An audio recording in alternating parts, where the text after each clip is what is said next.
फरवरी से vote and account में कर्मचारियों को 7 से 8% तक बढ़े हुए डीए मिलेगा और फिर साल 2025 के मार्च महीने तक ये बढ़कर 14% हो जाएगा। तो अभी प्रदेश के कर्मचारियों को 42% डीए मिलता है, जो केंद्रीय कर्मचारियों को मिल रहे 40% से 4% कम है। हालांकि भुगतान के लिए वित्त विभाग ने प्रस्ताव तैयार कर मुख्यमंत्री सचिवालय को भेजा है, जिस पर मंजूरी मिलना बाकी है। इसके लिए सरकार को साल 2024-25 में 6,000 करोड़ की अतिरिक्त व्यवस्था करनी पड़ेगी। तो 14% तक कर्मचारियों का डीए बढ़ने जा रहा है। 2024-25 के लिए प्रावधान होगा। मध्य प्रदेश के कर्मचारियों का 14% डीए बढ़ेगा। साथ ही साथ कर्मचारियों का 3% इंक्रीमेंट भी लगेगा, यानी कि जो संविदा कर्मी हैं उनकी भी वेतन में 8% की बढ़ोतरी होगी। 6,000 करोड़ रुपए से ज्यादा का भार सरकार के ऊपर आएगा, यानी कि सरकार को इसकी अतिरिक्त व्यवस्था करनी होगी।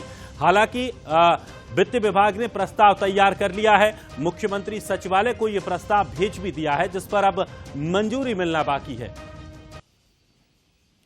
तो कर्मचारियों को एक बार फिर से तोहफा मिलने जा रहा है, जहां कर्मचारियों को एक बार फिर से बड़ा हुआ डीए मिलेगा। चलिए, और अधिक जानकारी के लिए हमारी सहयोगी रंजना हमारे साथ जुड़ गई हैं। रंजना, मध्य प्रदेश में कर्मचारियों की बल्ले बल्ले होने जा रही है, यानी कि अब उनका डीए बढ़ने जा रहा है और इसका 6,000 करोड़ का अतिरिक्त भार भी सरकार पर पड़ेगा। किस तरह से यह फैसला देखा जा रहा है?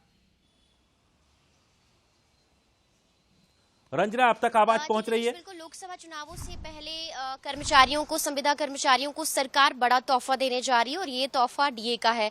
कर्मचारियों का जो डीए है करीब 14% तक बढ़ाए जाने को लेकर जो तैयारियां हैं वो कर ली गई हैं और अगर 14% तक डीए बढ़ाया जाता है तो इसके बाद 2024-25 तक जो कर्मचारियों का जो डीए है वो 14% करने को लेकर तैयारियां की जा रही है और इसके बाद जो कर्मचारियों का डीए है वो करीब 56% हो जाएगा और इसके लिए करीब 6,000 करोड़ रुपए का जो अतिरिक्त भार है वो राज्य सरकार पर आएगा। लेकिन अगर राज्य सरकार के जो कर्मचारियों की बात कर ली जाए, 7.5 लाख से ज्यादा जो कर्मचारी हैं जिनका डीए केंद्रीय कर्मचारियों की तुलना में अभी 4% कम है, क्योंकि केंद्रीय कर्मचारियों का जो डीए है वो 46% है और मध्य प्रदेश में अभी फिलहाल 42% है। और जब केंद्रीय कर्मचारियों का डीए बढ़ता है तो उनके बराबर ही मध्य प्रदेश हर राज्यों में दिया जाता है।